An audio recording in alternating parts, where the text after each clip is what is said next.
Right, so we're going to be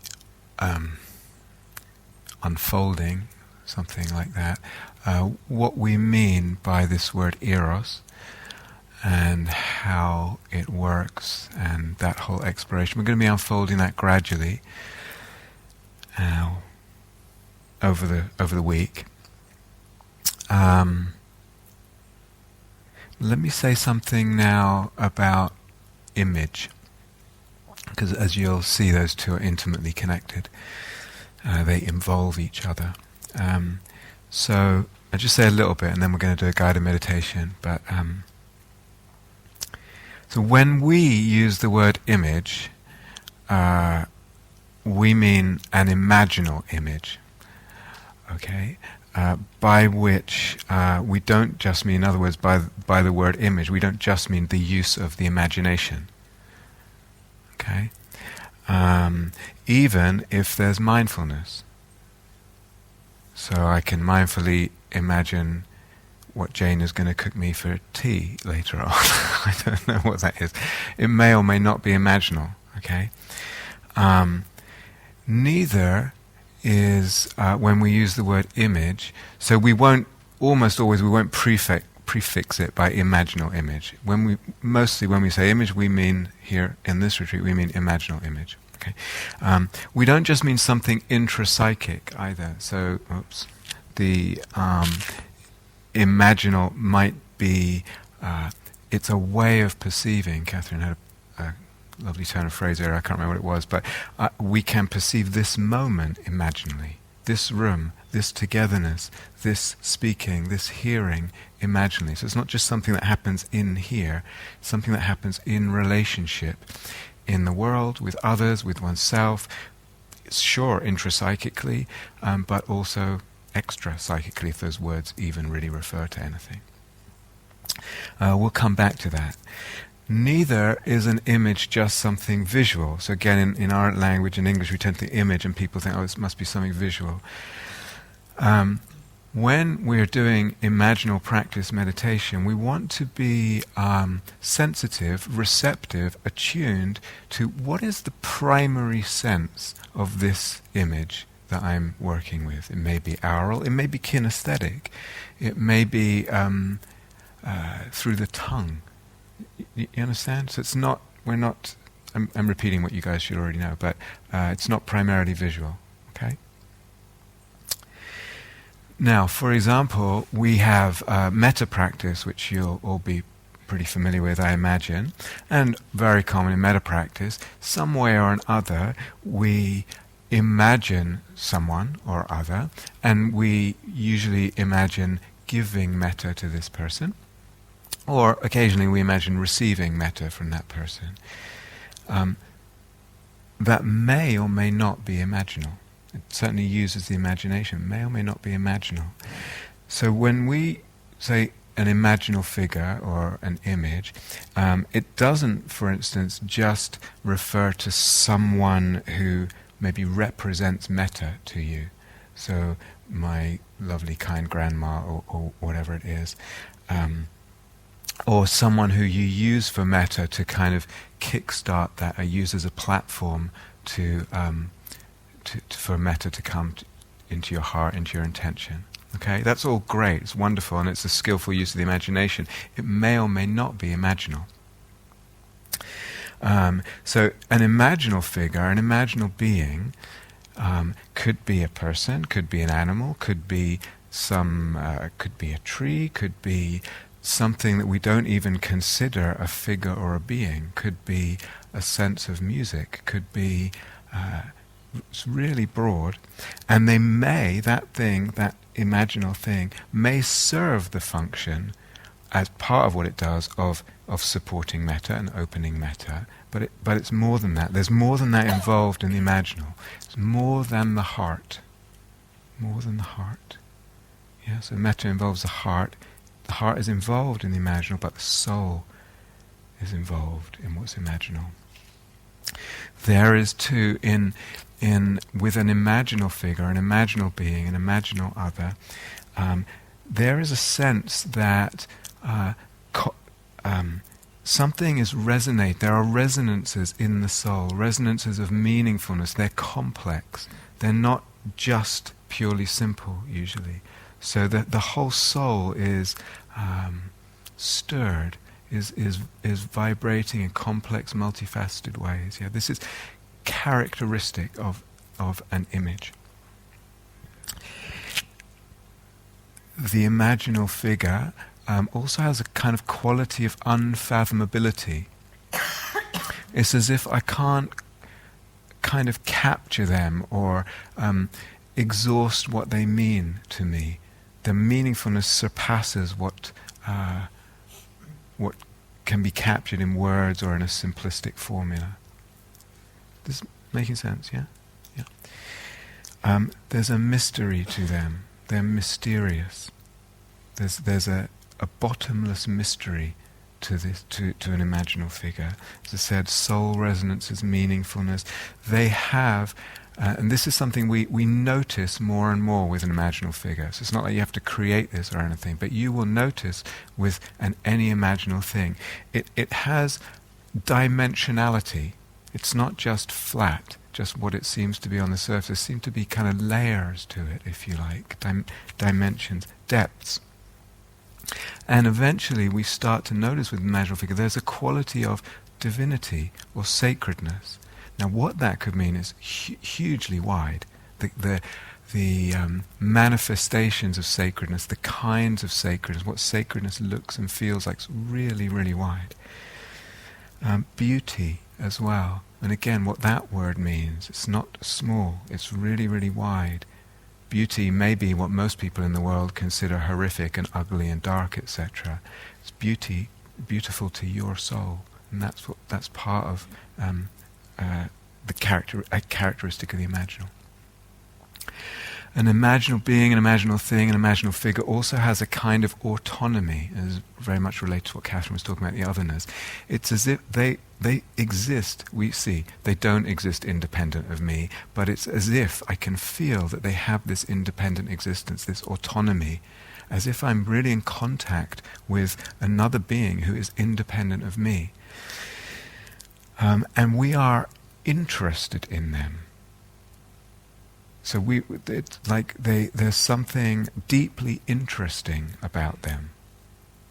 Okay, so my grandma, my metta figure, may not be that interesting to me. She's sweet and she's kind, but she doesn't have this like, I'm interested. She might.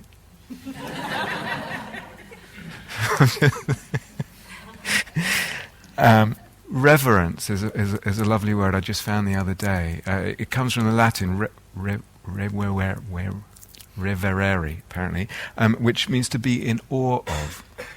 To be in awe of. So there's something almost bigger than we are about an imaginal figure. So usually we conceive it the other way around. We've got the psyche, and the imaginal figure is in the psyche, and we're sometimes a part of us. If I start to get the feel for this, start to get a soul sense of this, and there's a sense of the imaginal figure is bigger than I am in some way. And with that there is a sense of awe, which could be very subtle. They're bigger than. Is this ringing bells? Is it? This is. It doesn't. It's fine if you don't. Are not aware of it yet. It's stuff to notice. It's stuff I'm saying that when you hang out with imaginary figures, you just start to let yourself get a feel for what's involved. It's as if you start slowly to notice these aspects, these dimensions of imaginary figures. It's like, oh, well, I haven't seen that yet, or I haven't had that experience. Don't worry about that. I'm kind of just highlighting some delineations. I'll say something else about delineations. Any delineations we make, they're supposed to be helpful. If I push far enough into any delineation, it starts to fall apart. It blurs with its opposite, boundaries crumble, it starts not to make sense. So don't get too hung up. Any delineation we make, any conceptual distinction is just to help. Okay? But these are aspects that we notice with imaginal practice the more we work with it. You guys are looking a little perplexed. Is this... No? It's good? Okay, good. All right, let's do a guided meditation together.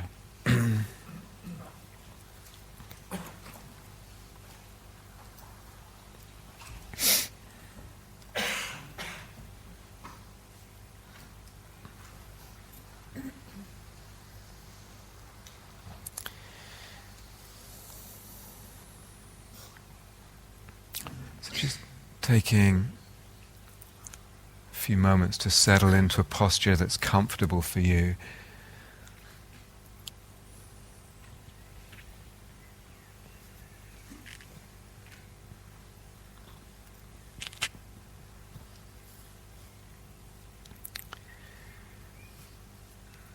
And feeling the contact of the body with the floor wherever it contacts. Feeling yourself sitting here.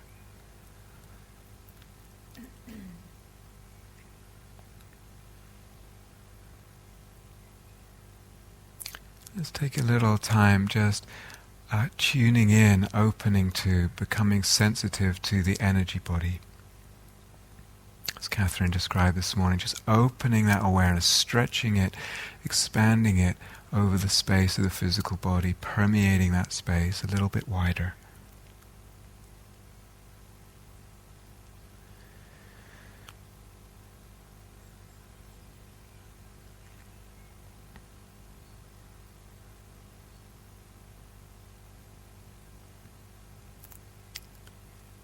Now, in a way, it doesn't really matter what happens here. So, but we'll just spend some time, if you want to, if it's possible, to gently cultivate, gently tend to the sense of well-being, the samadhi throughout that space. You know ways of doing that, and just caring, supporting that sense of well-being, the sense of harmonization, openness, perhaps even pleasure in the energy body.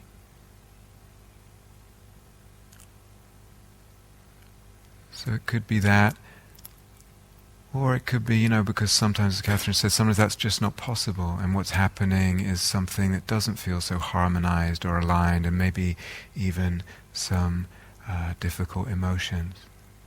But again, using the energy body to work skillfully with that difficulty. Tuning in, caring for, easing if it's possible, just being with.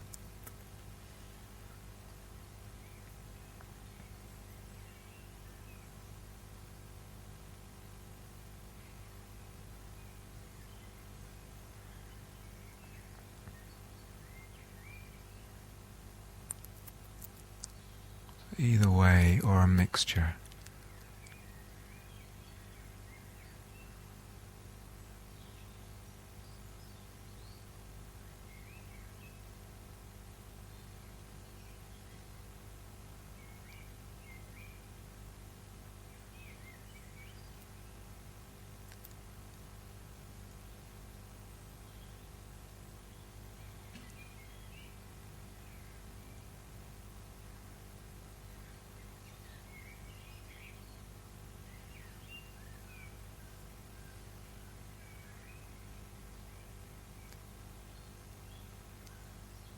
Really, what we're doing with the energy body is coming into a certain kind of mode of relationship, a certain way of perceiving the field of the body. It matters less what the actual experience is. It's a certain mode of paying attention.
one way or another, and whatever actually is happening in that field of the energy body, one way or another, the way of paying attention to it is caring for it, is supporting the well-being.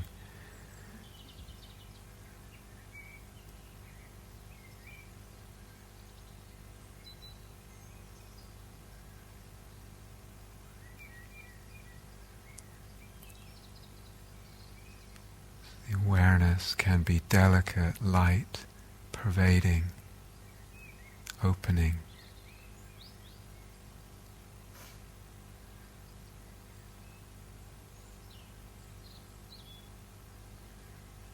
Caring in any of the many ways that care can manifest.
Just again and again, when the awareness shrinks, opening it out, pervading, permeating that space, that field.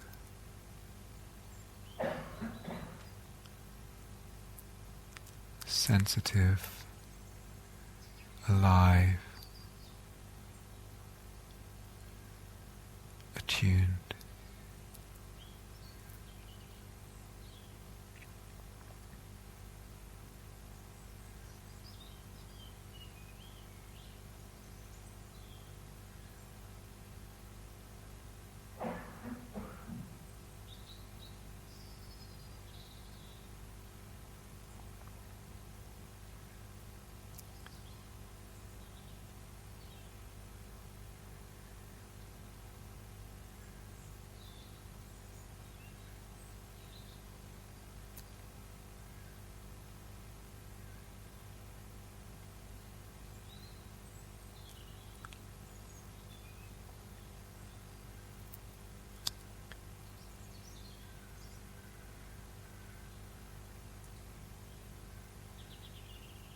And staying in touch, sensitive to the energy body throughout the meditation. When you're ready, seeing if an image wants to come, wants to form, arrives. Sometimes it comes out of the loosening of a certain amount of samadhi, the dwelling in the energy body with well-being. Sometimes an image comes rather from a difficulty that we're experiencing, from an emotion, and the energy and the emotion in the energy body can give rise to an image. So if one comes, just allow it to come and come into relationship with it.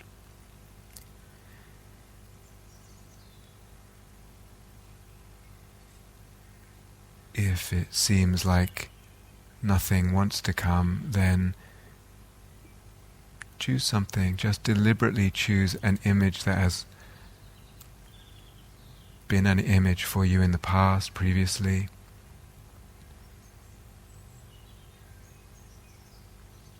just more deliberate.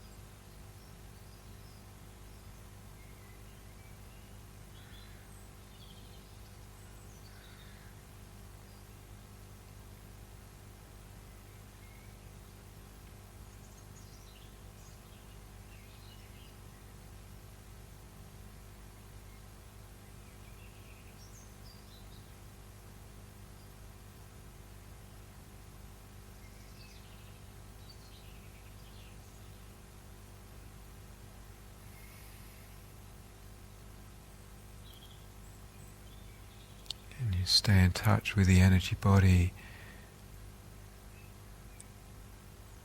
in the presence of an image.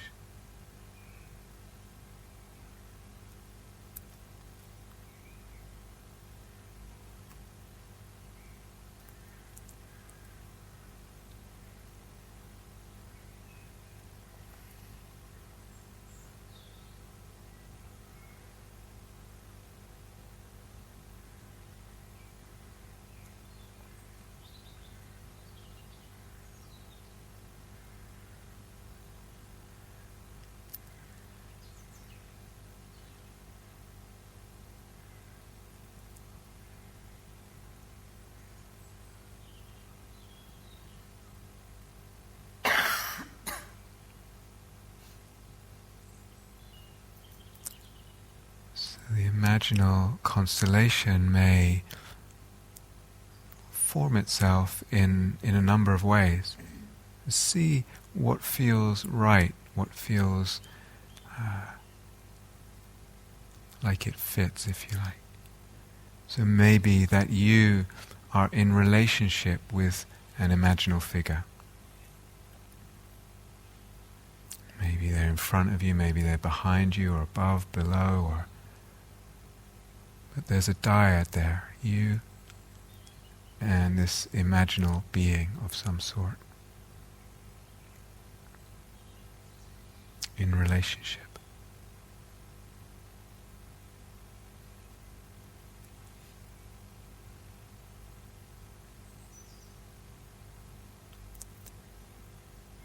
Alternatively, it might be that you start to identify with the imaginal figure, you become this imaginal being, this imaginal thing.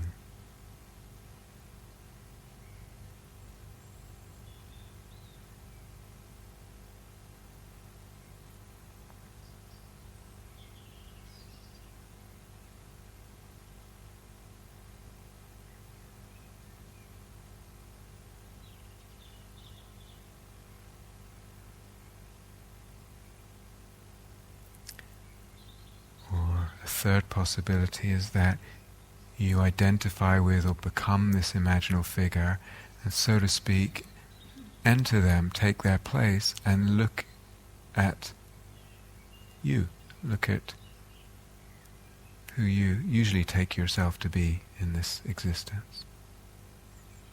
So there's that dyad of relationship, but the identities have, so to speak, reversed.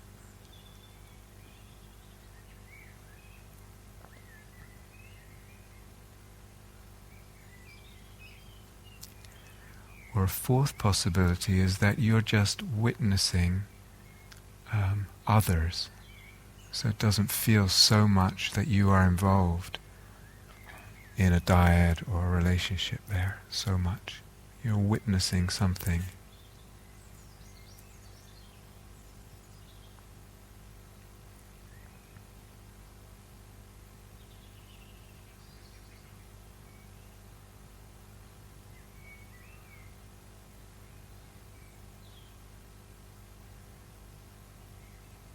So any of those are perfectly fine.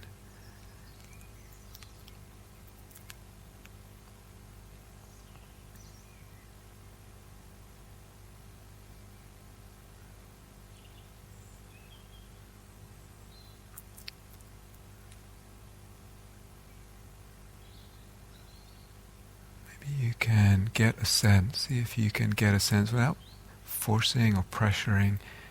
Can you get a sense of what wants to happen? What wants to happen?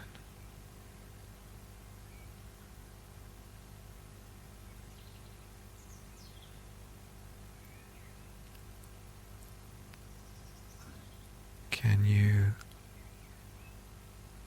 allow whatever wants to happen, if it feels okay?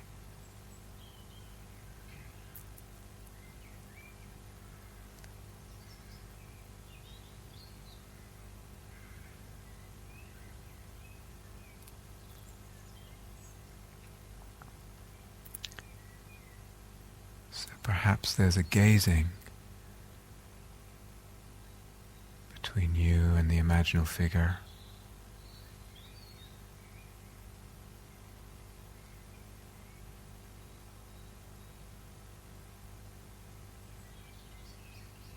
And you feel into that gazing, what's moving, what's transpiring in that gazing.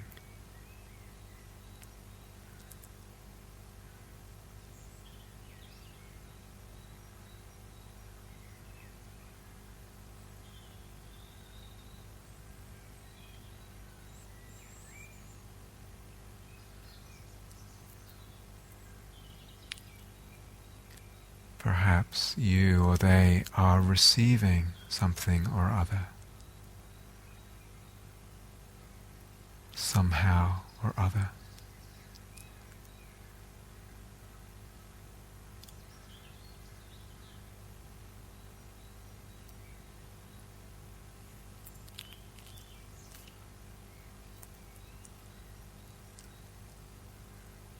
Perhaps something is radiated from one to the other, from each to each.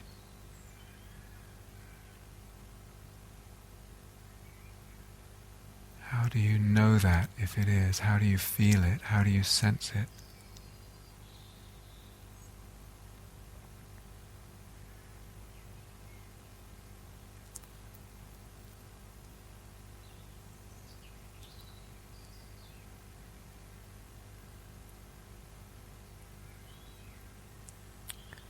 Don't put too much pressure on the psyche.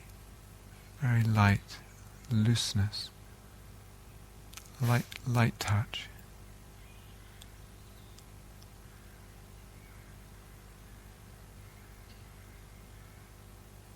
Perhaps there's a breathing together with this other.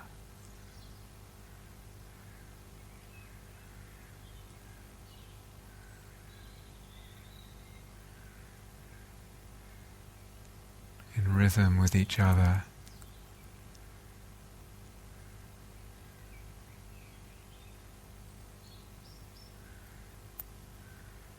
Perhaps you just want to be with them, or there's just a being together.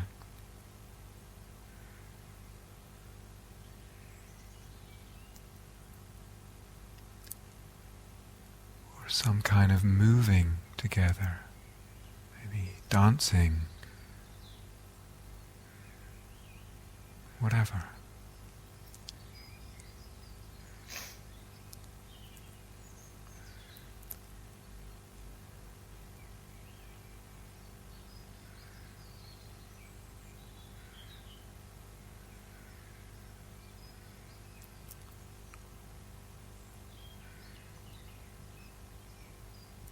Perhaps the connection the being with wants to be sexual.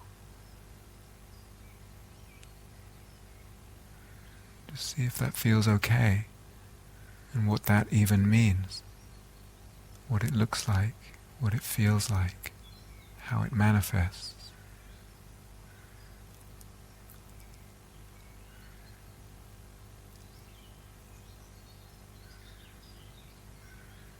There's absolutely no hierarchy here. Some kind of contact is better than other kind of contact, or this happening is better than that. Absolutely none. No shoulds whatsoever.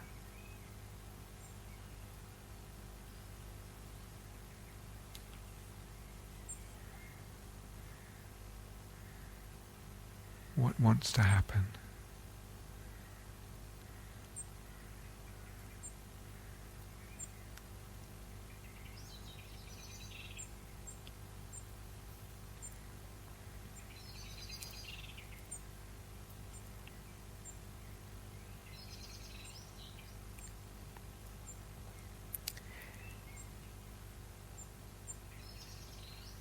And if it does want to be sexual, there's a whole range to what that can be.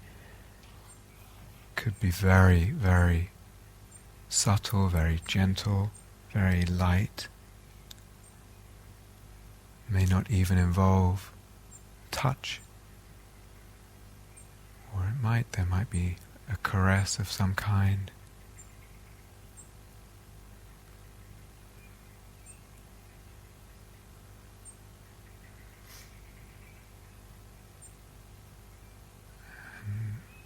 Can be a huge range, can be all the way to very intense, almost voracious. All of it fine. See what wants to happen, what feels right.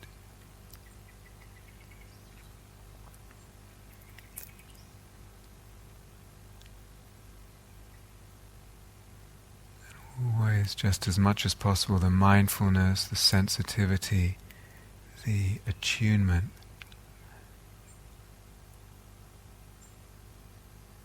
in the body, in the energy body, the heart, the soul.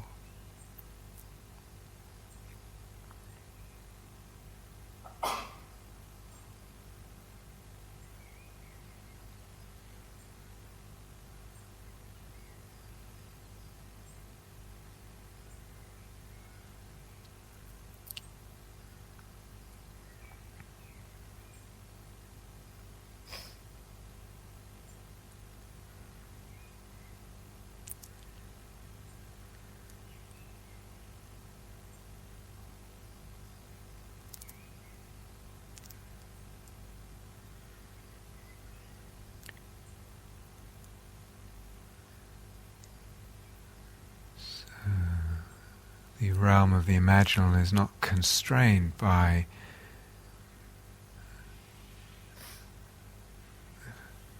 physical facts of anatomy, so there can be gender reversal or fluidity or non-genderedness or multiple genderedness. There may want to be an entering or an opening, some kind of penetration. It may be sexual, it may be more in terms of liquid or light. Be really open and sensitive, see, receptive.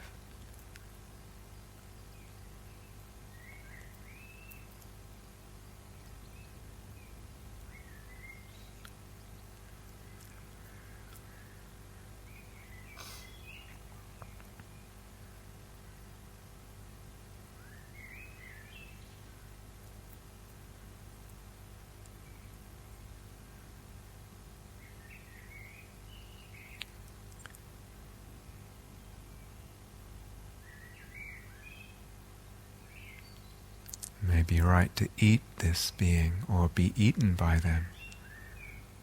Just see. And that could be, again, voracious or very gentle.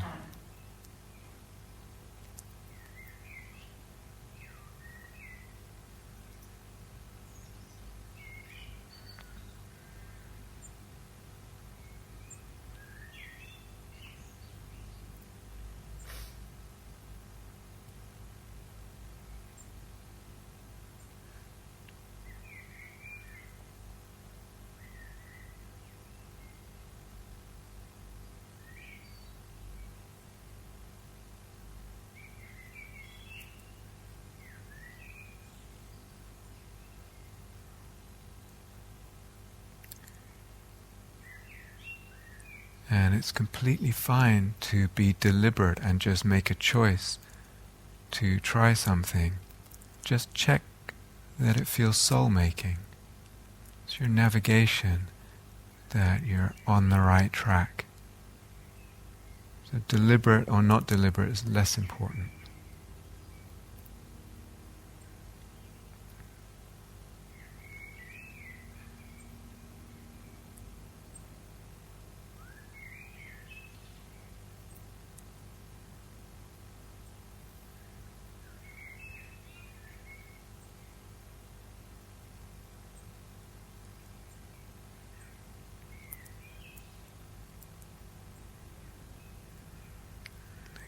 No hierarchy, no should. Doesn't have to be sexual or doesn't have to not be sexual.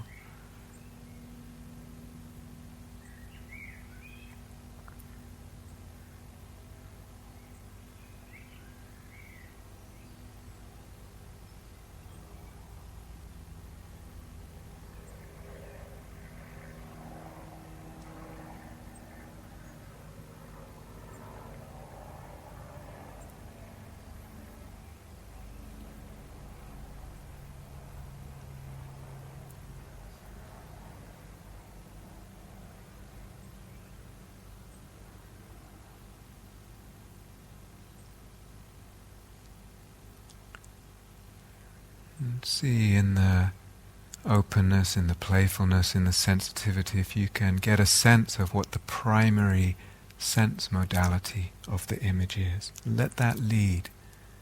Let the primary sense lead.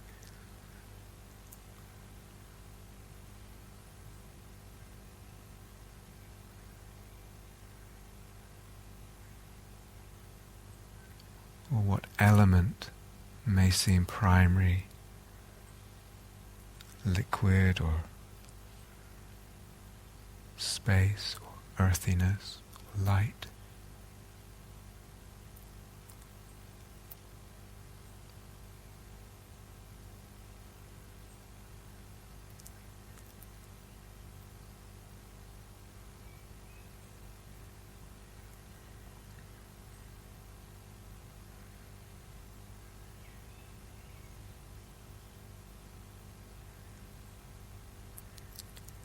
With that, you might also get a sense of what the sort of register of the image wants to be in terms of how solid feeling it is or how insubstantial.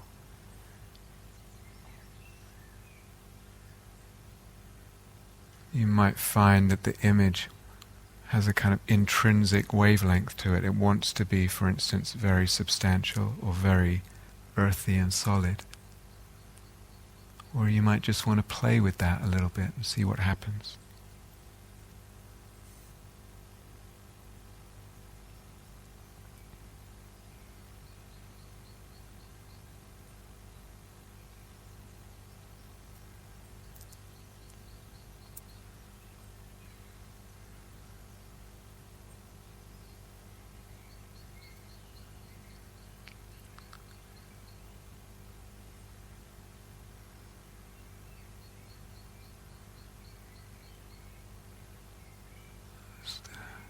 Delicacy of attunement, of sensitivity to the emotions, to the energy body, to the soul resonances.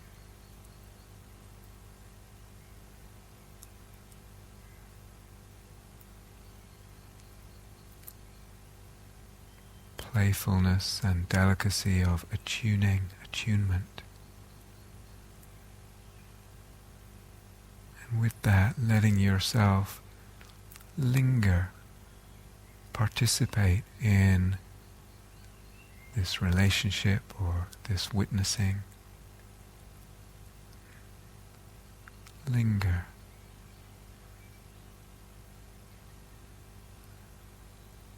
And just as much as feels comfortable, opening, enjoying.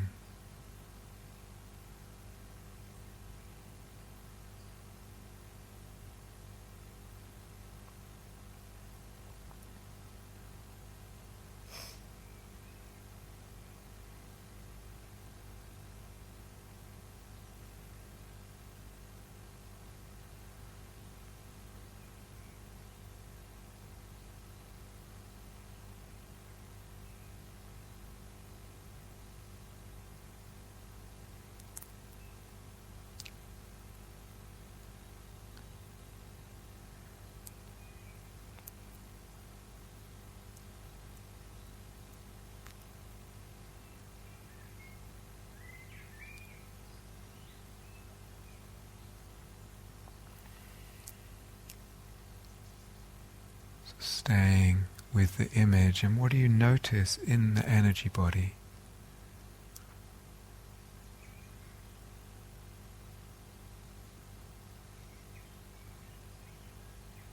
in relationship.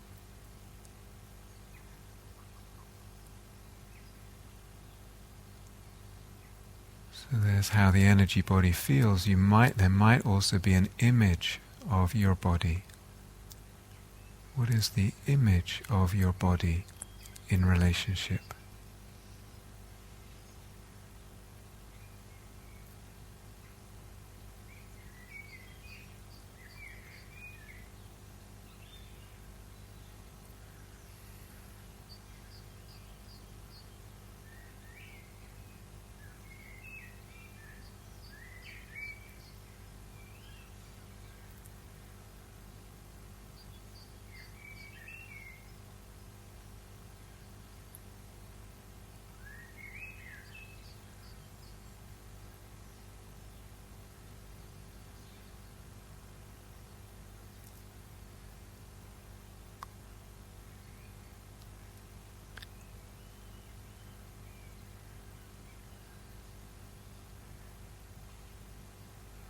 What do you notice in your emotions in relationship?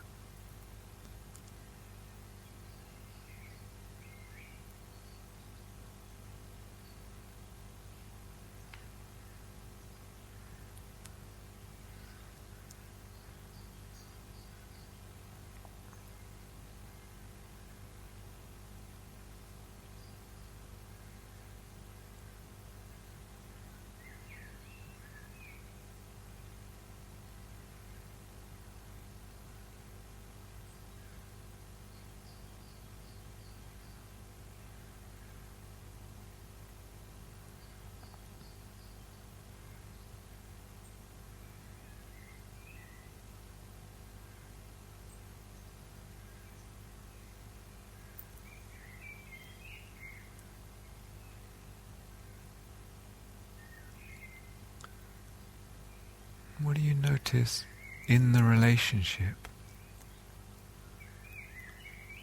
What is involved in the relationship?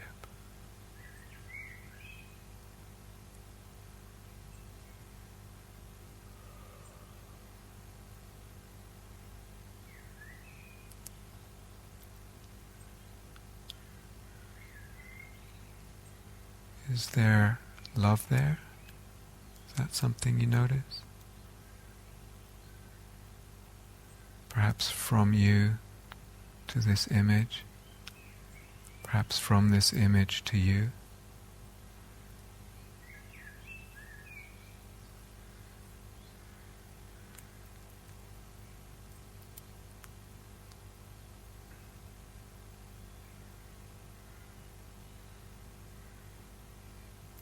Can be very, very subtle.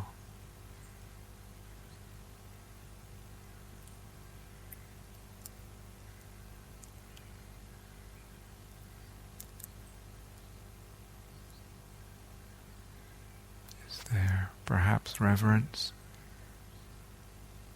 Again, can be very, very subtle.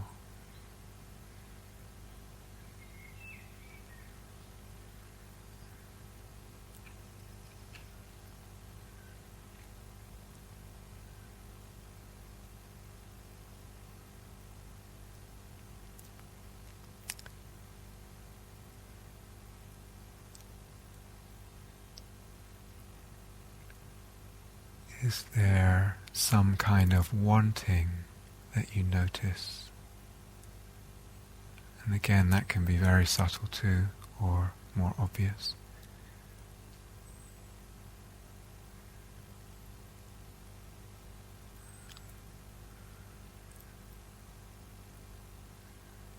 And what is it that is wanted?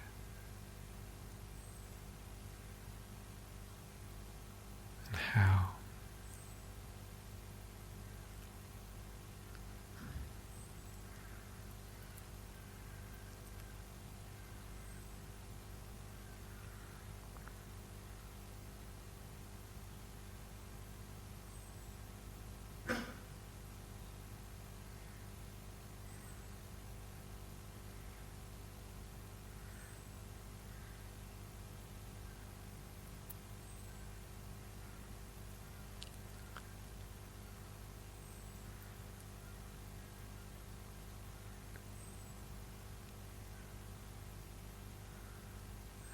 lastly, and again, staying with your experience with the energy body and the resonances, can you notice the qualities of the image, how it is?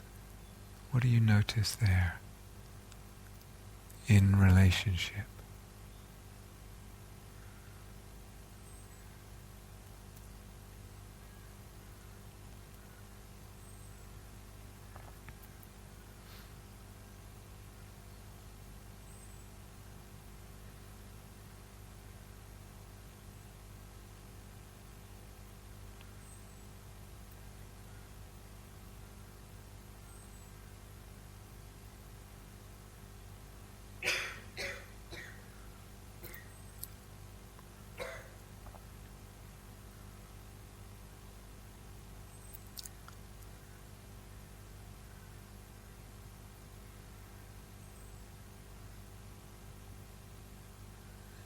And just giving a fullness of attention to your energy body.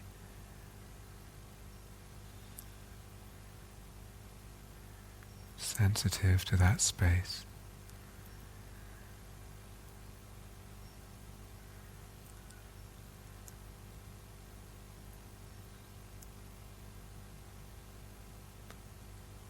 And when you're ready, opening the eyes.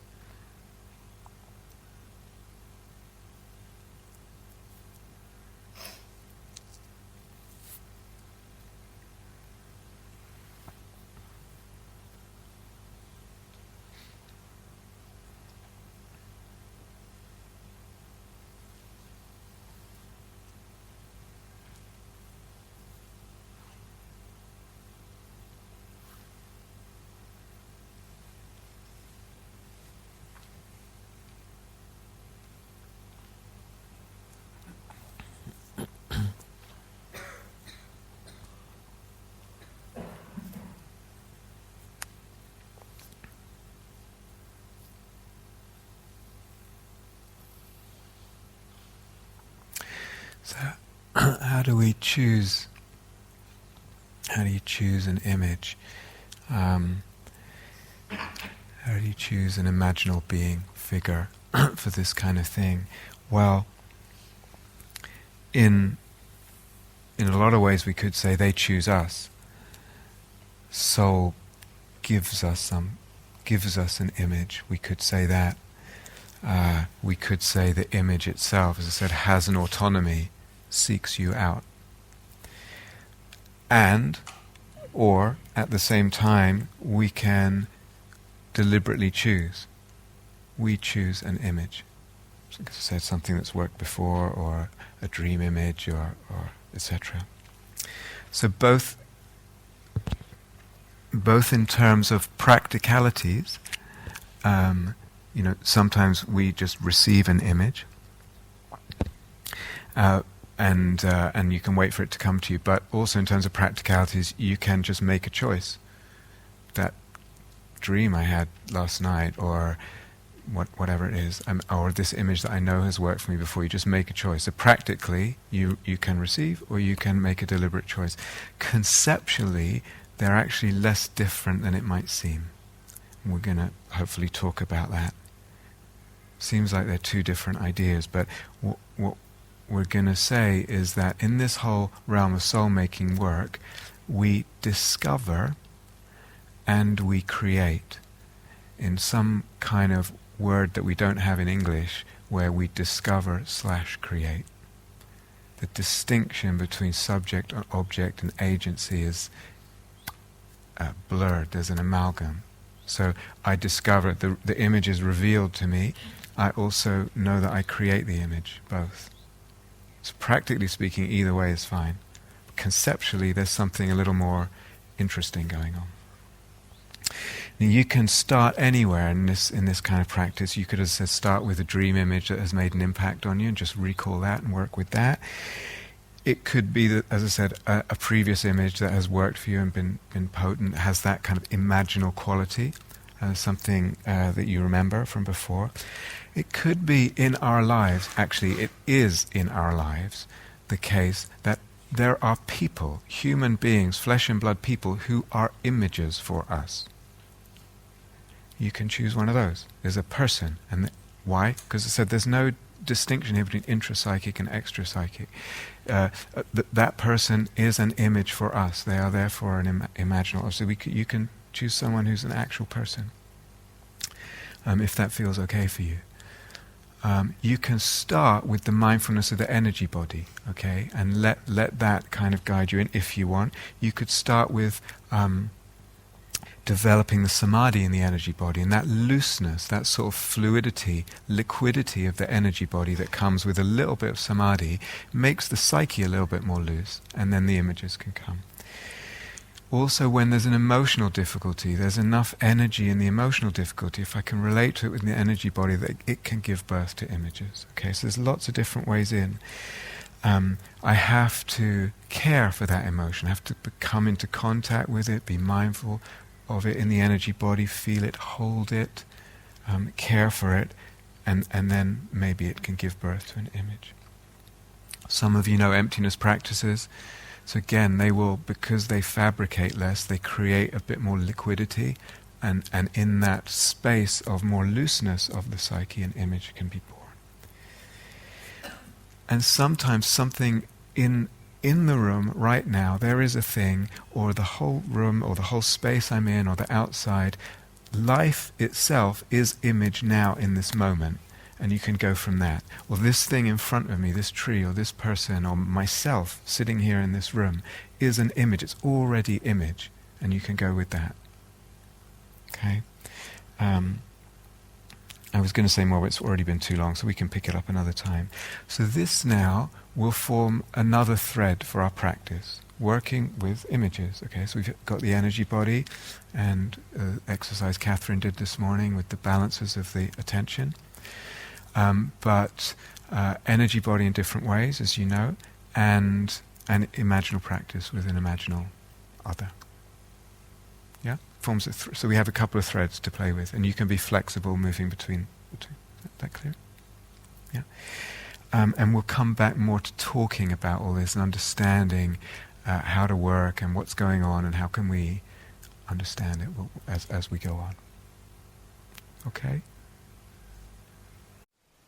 Thank you for listening.